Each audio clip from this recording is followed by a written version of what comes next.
ಕೋಟಿ ಕೋಟಿ ಟನ್ ಚಿನ್ನ, ವಜ್ರ, ವೈಢೂರ್ಯ. ಜಗನ್ನಾಥ ದೇವರ ಆಸ್ತಿ ಲೆಕ್ಕ ಹಾಕಲು ಹೋದವರೇ ಸುಸ್ತು. ಕಾರಣ ಅಷ್ಟು ಟನ್ ಗಟ್ಟಲೆ ಚಿನ್ನ, ವಜ್ರಗಳು ಈ ಸೀಕ್ರೆಟ್ ರೂಮ್ ನಲ್ಲಿ ಇತ್ತಂತೆ. ಈ ಸೀಕ್ರೆಟ್ ರೂಮ್ ನ ಬಾಗಿಲು ಓಪನ್ ಮಾಡಿದ ನಂತರ ಇದೇ ಪುರಿ ಜಗನ್ನಾಥ ದೇವಾಲಯದಿಂದ ಕಲಿಯುಗ ಅಂತ್ಯದ ಬಗ್ಗೆ 9 ಸೂಚನೆಗಳು ಸಿಕ್ಕಿವೆ. ಹಾಗಾದ್ರೆ ರತ್ನ ಭಂಡಾರ ಓಪನ್ ಮಾಡಿದ್ದು ದೇವರಿಗೆ ಇಷ್ಟವಾಗ್ಲಿಲ್ವಾ? 2025ಕ್ಕೆ ಆ 9 ಮುನ್ಸೂಚನೆಗಳು ಮಾನವನನ್ನ ಕಾಡಲಿವೆಯಾ? ಆ 9 ಸೂಚನೆಗಳಿಂದ ಮಾನವ ಕುಲಕ್ಕೆ ಕಾದಿದೆಯಾ ಆಪತ್ತು? ಇದೆಲ್ಲದಕ್ಕೂ ಹೊಣೆ ಯಾರು? ಬನ್ನಿ ಈ ವಿಡಿಯೋದಲ್ಲಿ ಆ ವಿಷ್ಣು ಅಂದ್ರೆ ಪುರಿ ಜಗನ್ನಾಥ ಪವಾಡ ಎಂತಹದ್ದು ಅನ್ನೋದನ್ನ ಸರಳ ಭಾಷೆಯಲ್ಲಿ ಹೇಳುತ್ತೇವೆ. ಇಂತಹ ವಿಸ್ಮಯಕಾರಿ ಸುದ್ದಿಗಳನ್ನ ತುಂಬಾ ಸರಳ ಭಾಷೆಯಲ್ಲಿ ತಿಳಿಸುವ ಪ್ರಯತ್ನಕ್ಕೆ ನಿಮ್ಮ ಬೆಂಬಲವಿರಲಿ. ವಿಡಿಯೋಗೆ ಒಂದು ಲೈಕ್ ಕೊಟ್ಟು ಕಮೆಂಟ್ ಮಾಡಿ ನಮ್ಮ ಈ ಪ್ರಯತ್ನಕ್ಕೆ ಪ್ರೋತ್ಸಾಹಿಸಿ. ಬನ್ನಿ ವಿಡಿಯೋವನ್ನ ಶುರು ಮಾಡೋಣ. ಒಡಿಶಾದ ಪುರಾಣ ಪ್ರಸಿದ್ಧ ಜಗನ್ನಾಥ ದೇವಾಲಯದ ರತ್ನ ಭಂಡಾರದ ಕೊಠಡಿಯನ್ನ ತೆರೆಯಲಾಗಿದೆ. ರತ್ನ ಭಂಡಾರ ಓಪನ್ ಮಾಡೋದಕ್ಕೆ ರಾಜ್ಯ ಬಿಜೆಪಿ ಸರ್ಕಾರ ನಿರ್ಧಾರ ಮಾಡಿತ್ತು. 46 ವರ್ಷಗಳ ನಂತರ ಭಂಡಾರದ ಕೊಠಡಿಯನ್ನ ತೆರೆಯಲಾಗಿದ್ದು ಭಕ್ತಕೋಟಿ ಬೆರಗಾಗಿ ನಿಂತಿತ್ತು. ಅಷ್ಟಕ್ಕೂ ಈ ರತ್ನ ಭಂಡಾರದಲ್ಲಿ ಏನೇನಿತ್ತು? ಅದಕ್ಕೆ ಸರ್ಪಗಳ ಕಾಟ ಹೇಗಾಯ್ತು? ಅದಕ್ಕೆ ಸರ್ಪಗಳ ರಕ್ಷಣೆ ಇತ್ತ? ಈ ಪ್ರಶ್ನೆಗಳಿಗೆ ಉತ್ತರ ಸಿಗಲಿದೆ. ಪುರಿ ಜಗನ್ನಾಥ ಬಂಗಾಳ ಕೊಲ್ಲಿಯ ಕಡಲ ತೀರದಲ್ಲಿ ನೆಲೆ ನಿಂತ ಜಗದೋದ್ಧಾರಕ, ಪವಿತ್ರ ಧಾರ್ಮಿಕ ಕೇಂದ್ರಗಳಲ್ಲಿ ಒಂದಾದ ಮಹೋದಯ ನೆಲ. ಈ ಜಗದೊಡೆಯ ಜಗನ್ನಾಥ ಸಿರಿ ಸಂಪತ್ತಿನಿಂದ ಇಡೀ ಜಗತ್ತನ್ನೇ ಬೆರಗು ಮಾಡ್ತಿದ್ದಾನೆ. ಸದ್ಯ ಪುರಿ ಜಗನ್ನಾಥ ದೇವಾಲಯ ರತ್ನ ಭಂಡಾರದ ರಹಸ್ಯ ಬಯಲಾಗುವ ಸಮಯ ಬಂದು ಬಿಟ್ಟಿತ್ತು. ಕೋಟ್ಯಾಂತರ ಭಕ್ತರನ್ನ ಹೊಂದಿರುವ ದೇವಾಲಯ ಇವತ್ತು ಮಹಾಪವಾಡಕ್ಕೆ ಸಾಕ್ಷಿಯಾಗಿತ್ತು. ಸಾಕಷ್ಟು ರಹಸ್ಯಗಳನ್ನ ಅಡಗಿಸಿಕೊಂಡಿರೋ ಪುರಿ ಜಗನ್ನಾಥ ದೇವಾಲಯ ವಿಸ್ಮಯ ಅಚ್ಚರಿಗಳ ತಾಣವಾಗಿದೆ. ಊಹೆಗೂ ನಿಲುಕದ ಧನಕಣ ಸಂಪತ್ತನ್ನ ಹೊಂದಿರುವ ದೇವಸ್ಥಾನ ಮತ್ತೊಮ್ಮೆ ಚಕಿತಗೊಳಿಸಲು ಮುಂದಾಗಿತ್ತು. ಇವತ್ತು ದೇಗುಲದ ರತ್ನ ಭಂಡಾರದ ಬಾಗಿಲನ್ನ ತೆರೆಯಲಾಯಿತು. ಬರೋಬ್ಬರಿ 46 ವರ್ಷಗಳ ಬಳಿಕ ನಕಲಿ ಕೀ ಬಳಸಿ ರತ್ನ ಭಂಡಾರದ ಕೋಣೆಯ ಬಾಗಿಲನ್ನ ಓಪನ್ ಮಾಡಿದ್ದಾರೆ. ಹಾಗಾದ್ರೆ ರತ್ನ ಭಂಡಾರದಲ್ಲಿ ಏನೆಲ್ಲ ಇತ್ತು ಅಂತ ನೋಡೋದಾದ್ರೆ 1979ರಲ್ಲಿ ಕೊನೆ ಬಾರಿಗೆ ತೆರೆದಿತ್ತು ರತ್ನ ಭಂಡಾರದ ಬಾಗಿಲು. ರತ್ನ ಭಂಡಾರದಲ್ಲಿ 12,838ಕ್ಕೂ ಹೆಚ್ಚು ರತ್ನ ಖಚಿತ ಆಭರಣಗಳು ಇದ್ವು. ಒಟ್ಟು 128.38 ಕೆಜಿ ತೂಕ ಹೊಂದಿರುವ ರತ್ನ ಭಂಡಾರಗಳು ಇದ್ವು. 454 ಚಿನ್ನದ ವಸ್ತುಗಳಿದ್ದು ಒಟ್ಟು 221.53 ಕೆಜಿ ಭಾರ ಇದೆಯಂತೆ. 293 ಕೆಜಿಯಷ್ಟು 22,000ಕ್ಕೂ ಹೆಚ್ಚು ಬೆಳ್ಳಿ ವಸ್ತುಗಳು ಇವೆ. ಈ ಸೀಕ್ರೆಟ್ ರತ್ನ ಭಂಡಾರ ರೂಮ್ನಲ್ಲಿ ವಿಶಿಷ್ಟ ಅಮೂಲ್ಯ ಹರಳುಗಳನ್ನ ಹೊಂದಿರುವ ಆಭರಣಗಳು ಇವೆಯಂತೆ. ಕೊಠಡಿಯಲ್ಲಿ ರಾಜರ ಕಿರೀಟಗಳು ಮತ್ತು ಸಿಂಹಾಸನಗಳು ರತ್ನ ಖಚಿತವಾಗಿ ಇವೆಯಂತೆ. 1978ರಲ್ಲಿ ಆಭರಣಗಳ ಆವಿಷ್ಕಾರಕ್ಕಂತಾನೆ 72 ದಿನಗಳ ಕಾಲ ತೆಗೆದುಕೊಂಡಿದ್ರಂತೆ. ಇನ್ನು 2018ರಲ್ಲಿ ಮತ್ತೆ ಬಾಗಿಲು ತೆಗೆಯಲು ಭಾರತೀಯ ಪುರಾತತ್ವ ಸರ್ವೇಕ್ಷಣಾ ಇಲಾಖೆಗೆ ಸೂಚನೆಯನ್ನ ಹೈಕೋರ್ಟ್ ನೀಡಿತ್ತು. ಆದರೆ 2018ರಲ್ಲಿ ಭಂಡಾರದ ಕೀಲಿ ಕೈ ಕಾಣೆಯಾಗಿತ್ತು. ಇದೀಗ ಮುಚ್ಚಿದ ಲಕೋಟೆಯಲ್ಲಿ ಡ್ಯೂಪ್ಲಿಕೇಟ್ ಕೀಯನ್ನ ನೀಡಲಾಗಿದೆ. ಇವತ್ತು 16 ಸದಸ್ಯರ ಉನ್ನತ ಮಟ್ಟದ ಸಮಿತಿ ಸಾಂಪ್ರದಾಯಿಕ ಉಡುಗೆ ತೊಟ್ಟು ಜಗನ್ನಾಥ ಪೂಜೆ ಸಲ್ಲಿಸಿ ರತ್ನ ಭಂಡಾರವನ್ನ ತೆಗೆಯಲಾಯಿತು.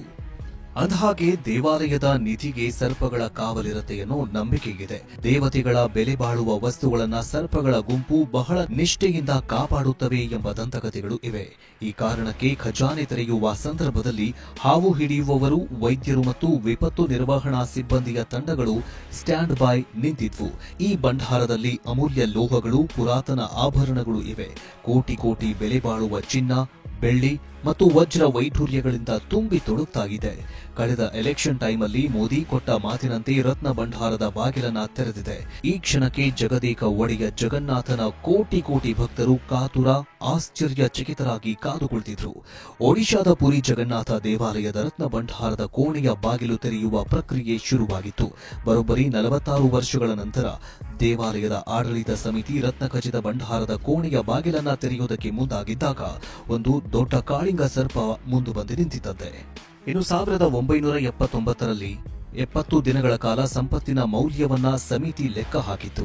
ಆದರೆ ಅದರ ಪೂರ್ತಿ ಮಾಹಿತಿಯನ್ನ ಸರ್ಕಾರ ಸಾರ್ವಜನಿಕವಾಗಿ ಬಿಡುಗಡೆ ಮಾಡಿರಲಿಲ್ಲ. ಈ ವಿಚಾರ ಕೋರ್ಟ್ ಮೆಟ್ಟಿಲೇರಿತು. 2018ರಲ್ಲಿ ಒಡಿಶಾ ಸರ್ಕಾರಕ್ಕೆ ದೇವಸ್ಥಾನದ ರತ್ನ ಭಂಡಾರದ ಕೋಣೆಯ ಬಾಗಿಲು ತೆರೆದು ನಿಧಿಯ ಮೌಲ್ಯ ಮಾಪನ ಮಾಡುವಂತೆ ಕೋರ್ಟ್ಗೆ ಸೂಚನೆ ನೀಡಿತು.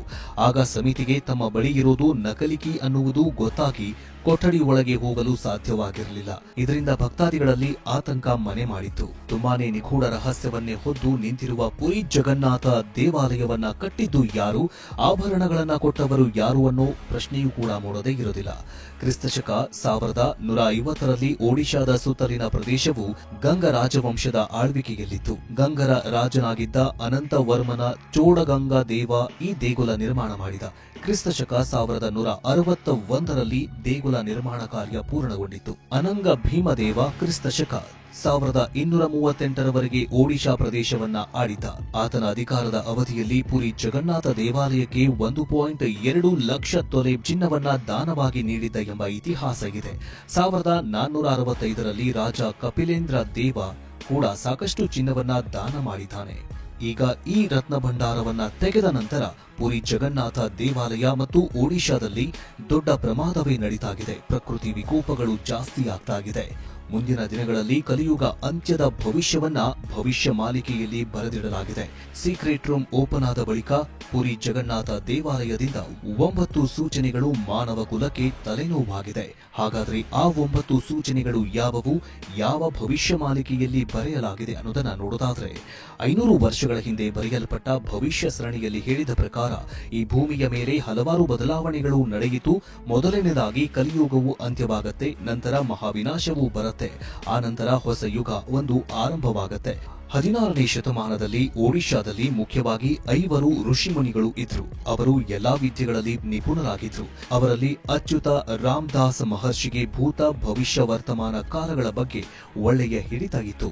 ಇವರು ಹಲವಾರು ವಿಷಯಗಳ ಮೇಲೆ ಕೆಲವು ಸಾವಿರಾರು ಗ್ರಂಥಗಳನ್ನ ಬರೆದಿದ್ದಾರೆ. ಇವರು ಅಪಾರ ಧ್ಯಾನಿ. ಅದಕ್ಕಾಗಿ ಒಡಿಶಾ ಪ್ರಜೆಗಳು ಇವರನ್ನ ಮಹಾಧ್ಯಾನಿಗಳು ಅಂತ ಕರೀತಾಗಿದ್ರು. ಅಚ್ಯುತಾನಂದ ದಾಸ್ ಅವರ ಜೊತೆ ಇನ್ನೂ 4 ಜನ ಋಷಿಮುನಿಗಳು ಸೇರಿದಂತೆ ಒಂದು ಭವಿಷ್ಯವಾಣಿಯನ್ನ ಬರೀತಾರೆ. ಅದರ ಹೆಸರೇ ಭವಿಷ್ಯ ಮಾಲಿಕ. ಈ ಭವಿಷ್ಯ ಮಾಲಿಕೆಯಲ್ಲಿ ಕಲಿಯುಗ ಅಂತ್ಯದ ಬಗ್ಗೆಯೂ ಕೂಡ ಪ್ರಸ್ತಾಪ ಮಾಡಲಾಗಿದೆ. ಕಲಿಯುಗ ಹೇಗೆ ಅಂತ್ಯವಾಗತ್ತೆ, ಮಹಾವಿನಾಶ ಹೇಗೆ ಬರುತ್ತೆ, ಹೊಸ ಯುಗ ಹೇಗೆ ಆರಂಭವಾಗತ್ತೆ ಅಂತ ಭವಿಷ್ಯ ಸರಣಿಯಲ್ಲಿ ಹೇಳಲಾಗಿದೆ. ಮುಖ್ಯವಾಗಿ ಕಲಿಯುಗ ಅಂತ್ಯದ ಬಗ್ಗೆ ಪುರಿ ಜಗನ್ನಾಥ ದೇವಾಲಯದಿಂದ ನಮಗೆ ಈಗಾಗಲೇ 9 ಸೂಚನೆಗಳು ಬಂದಿವೆ. ಆ 9 ಸೂಚನೆಗಳು ಯಾವುವು ಅಂತ ನೋಡ್ತಾ ಹೋಗೋದಾದ್ರೆ, ಸಾಮಾನ್ಯವಾಗಿ ಪುರಿ ಜಗನ್ನಾಥ ದೇವಾಲಯದ ವಿಗ್ರಹಗಳನ್ನ 12 ವರ್ಷಕ್ಕೊಮ್ಮೆ ಬದಲಿಸಲಾಗತ್ತೆ. ಹಳೆಯ ವಿಗ್ರಹಗಳಲ್ಲಿದ್ದ ಆತ್ಮಗಳನ್ನ ಮತ್ತೆ ಹೊಸ ವಿಗ್ರಹಗಳಿಗೆ ಪುನರ್ ಪ್ರತಿಷ್ಠಾಪಿಸುವ ಮೊದಲು ಆ ಕಾರ್ಯ ನಡೆಯುತ್ತೆ. ಈ ಒಂದು ಕಾರ್ಯ ಮೊದಲು ಅತ್ಯಂತ ರಹಸ್ಯವಾಗಿ ನಡಿಬೇಕು. ಹೊರಗಿನವರಿಗೆ ಯಾರಿಗೂ ಕೂಡ ಅಲ್ಲಿ ಪ್ರವೇಶ ಇರೋದಿಲ್ಲ. ಆದ್ರೆ ಈ ಪುಣ್ಯ ಕಾರ್ಯ ನಡೆಯುವ ವೇಳೆ ಪೂಜಾರಿಗಳ ಮಧ್ಯೆ ದೊಡ್ಡ ಜಗಳಕ್ಕೆ ಕಾರಣವಾಗಿತ್ತು. ಈ ಕಾರ್ಯವನ್ನ ರಾತ್ರಿ ಮಾಡಬೇಕಾದದ್ದು ಬೆಳಗಿನವರೆಗೆ ಮಾಡಲಾಯಿತು. ಅಲ್ಲಿ ಸಂಭವಿಸಿದ ಗೊಂದಲದ ಪರಿಸ್ಥಿತಿಗಳು ಪುರಿ ಜಗನ್ನಾಥ ದೇವಾಲಯದ ಪವಿತ್ರತೆಯನ್ನ ಹಾಳು ಮಾಡಿದ್ವು. ಹಾಗೆ 1842 ವರ್ಷದಿಂದ ಇಲ್ಲಿಯವರೆಗೆ ಈ ದೇವಾಲಯದ ಮೇಲೆ ಯಾವುದೇ ರೀತಿಯ ಕಲ್ಲುಗಳು ಬಿದ್ದಿರಲಿಲ್ಲ. ಆದರೆ ಮಧ್ಯದಲ್ಲಿ 1 ಟನ್ ಭಾರವಿರುವ ದೊಡ್ಡ ಕಲ್ಲೊಂದು ದೇವಾಲಯದ ಮೇಲೆ ಬಿದ್ದಿತ್ತು. ಈ ವಿಷಯದ ಬಗ್ಗೆಯೂ ಭವಿಷ್ಯ ಮಾಲಿಕದಲ್ಲಿ ಹೇಳಲಾಗಿದೆ. ಇನ್ನು ತೂಫಾನ್ ಗಾಳಿಯಿಂದ ದೇವಾಲಯಕ್ಕೆ ಸಂಬಂಧಿಸಿರುವ ಪವಿತ್ರ ಕಲ್ಪ ವೃಕ್ಷವೊಂದು ಬಿದ್ದು ಹೋಗತ್ತೆ ಅಂತ ಭವಿಷ್ಯ ಮಾಲಿಕೆಯಲ್ಲಿ ಹೇಳಲಾಗಿತ್ತು. ಅದನಂತರ ದುರಂತಗಳು ಸಂಭವಿಸಿ ಜನರು ಸಾವು ನೋವಿನಿಂದ ಉಸಿರು ಚೆಲ್ತಾರೆ ಅಂತ ಭವಿಷ್ಯವಾಣಿಯಲ್ಲಿ ಹೇಳಲಾಗಿತ್ತು. ಇದು ಕೂಡ ನಿಜವಾಗಿದೆ. ಭವಿಷ್ಯ ಮಾಲಿಕೆಯ ಪ್ರಕಾರ ಕೊರೋನಾ ಮಹಾಮಾರಿ ಬಂದು ಸಾವಿರಾರು ಜನರು ತಮ್ಮ ಜೀವವನ್ನ ಕಳೆದುಕೊಂಡ್ರು. ಪುರಿ ಜಗನ್ನಾಥ ದೇವಾಲಯದಲ್ಲಿ ಮುಖ್ಯವಾದದ್ದು ದೇವಾಲಯ ಗೋಪುರದ ಮೇಲೆ ಬಾವುಟ ಹಾರಿಸುವುದು. ಅದು ಯಾವಾಗಲೂ ಹಾರಾಡುತ್ತಲೇ ಇರಬೇಕು. ಆದರೆ ಮಧ್ಯದಲ್ಲಿ ಒಡಿಶಾದಲ್ಲಿ ಬಂದ ತೂಫಾನಿನ ಗಾಳಿಯಿಂದ ಬಾವುಟ ಗೋಪುರದ ಮೇಲಿಂದ ಹೊರಕ್ಕೆ ಬಂದು ಗಾಳಿಯಲ್ಲಿ ಸಮುದ್ರದ ಕಡೆಗೆ ಹಾರಿ ಹೋಗಿತ್ತು. ಇದು ಅಶುಭದ ಸಂಕೇತ ಅಂತ ಹೇಳಲಾಗಿತ್ತು. ದೇವಾಲಯದ ಗೋಪುರದ ಮೇಲೆ ಇರುವ ಸುದರ್ಶನ ಚಕ್ರ ಗಾಳಿಗೆ ಬಾಗುತ್ತದೆ ಅಂತ ಭವಿಷ್ಯ ಸರಣಿಯಲ್ಲಿ ಹೇಳಲಾಗಿತ್ತು. ಅದರಂತೆ ತೂಫಾನ್ನ ಗಾಳಿಗೆ ಸುದರ್ಶನ ಚಕ್ರವೂ ಕೂಡ ಬಾಗಿದೆ. ಇದು ಕಲಿಯುಗ ಅಂತ್ಯದ ಸಂಕೇತ ಅಂತ ಹೇಳಲಾಗ್ತಿದೆ. ಮೊದಲೇ ಹೇಳಿದ ಹಾಗೆ ಮಾರ್ಚ್ 19, 2018ರಲ್ಲಿ ಗೋಪುರದ ಮೇಲೆ ಮಹಾದೀಪವನ್ನ ಬೆಳಗಿಸಿದ್ರು. ಆದರೆ ಆಗ ಬೀಸಿದ ಗಾಳಿಗೆ ಆ ದೀಪದ ಬೆಂಕಿಯು ಬಾವುಟಕ್ಕೆ ಹೊತ್ತಿಕೊಂಡು ಸುಟ್ಟು ಹೋಗಿತ್ತು. ಅದಾದ ನಂತರ ಕೊರೋನಾದಂತಹ ಮಹಾಮಾರಿಯಿಂದ ಜನಗಳು ಹುಳುಗಳಂತೆ ಸತ್ತು ಹೋಗಿದ್ರು. ದೇವಾಲಯದ ಒಳಗೆ ಇರುವ ತ್ರಿಮೂರ್ತಿಗಳ ವಸ್ತ್ರಗಳಿಗೆ ಬೆಂಕಿ ಹೊತ್ತಿಕೊಳ್ಳುತ್ತೆ. ಇವೆಲ್ಲಾ ಘಟನೆಗಳು ಭವಿಷ್ಯವಾಣಿಯಲ್ಲಿ ಹೇಳಿದ ಹಾಗೆ ನಡೆದಿದೆ. ಇನ್ನು ಪುರಿ ಜಗನ್ನಾಥ ದೇವಾಲಯದಲ್ಲಿರುವ ಕಲ್ಪವೃಕ್ಷ ಬಿದ್ದು ಹೋಗುತ್ತೆ ಅಂತ ಹೇಳಲಾಗಿತ್ತು.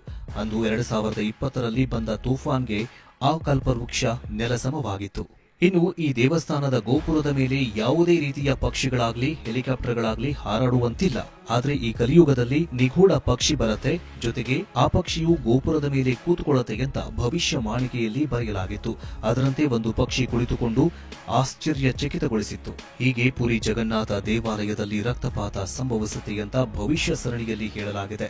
ಅದರಲ್ಲಿ ಹೇಳಿದ ಹಾಗೆಯೇ ಈಗ ಪೂಜಾರಿಗಳ ಮಧ್ಯೆ ನಡೀತಾ ಇರುವ ಜಗಳಗಳು, ಪೊಲೀಸರ ಮಧ್ಯೆ ನಡೀತಾ ಇರುವ ಜಗಳಗಳು ಮತ್ತು ಇತರೆ ಕಾರಣಗಳಿಂದ ದೇವಾಲಯದಲ್ಲಿ ರಕ್ತಪಾತ ಸಂಭವಿಸಲಾಗಿದೆ. ರಥೋತ್ಸವದ ಸಮಯದಲ್ಲಿ ಕಾಲ್ತುಳಿತದಿಂದಾಗಿ ಅನೇಕರು ಸಾವಿಗೀಡಾಗಿದ್ರು, ಅದು ಕೂಡ ನಡೆದು ಹೋಗಿದೆ. ಹೀಗೆ ಭವಿಷ್ಯ ಸರಣಿಯಲ್ಲಿ ಹೇಳಿದ ಹಾಗೆ 9 ಕಾರಣಗಳು ಕಲಿಯುಗ ಅಂತ್ಯಕ್ಕೆ, ಮಹಾವಿನಾಶಕ್ಕೆ ಸೂಚನೆಯಾಗಿ ಮತ್ತೊಂದು ಹೊಸ ಯುಗಕ್ಕೆ ನಾಂದಿಯಾಗಿ ತೆಗೆದುಕೊಳ್ಳಬಹುದೆಂದು ಪಂಡಿತರು ಹೇಳುತ್ತಿದ್ದಾರೆ. ಪಾಪಗಳು ಹೆಚ್ಚಾಗ್ತಾ ಇರೋದ್ರಿಂದ ಇನ್ನೇನು ಕೆಲವೇ ವರ್ಷಗಳಲ್ಲಿ ಕಲಿಯುಗ ಅಂತ್ಯವಾಗಿ ಸತ್ಯಯುಗದ ಆರಂಭವಾಗುತ್ತೆ ಅಂತ ಭವಿಷ್ಯ ಮಾಲಿಕೆಯಲ್ಲಿ ಹೇಳಲಾಗಿದೆ. ನಿಮಗೇನನ್ಸುತ್ತೆ? ಕಮೆಂಟ್ ಮೂಲಕ ತಿಳಿಸಿ. ಮುಂದಿನ ವಿಡಿಯೋದಲ್ಲಿ ಮತ್ತೆ ಸಿಗೋಣ. ಜೈ ಹಿಂದ್, ಜೈ ಕರ್ನಾಟಕ, ಜೈ ಜಗನ್ನಾಥ, ಜೈ ಶ್ರೀರಾಮ್, ಜೈ ಶ್ರೀಕೃಷ್ಣ.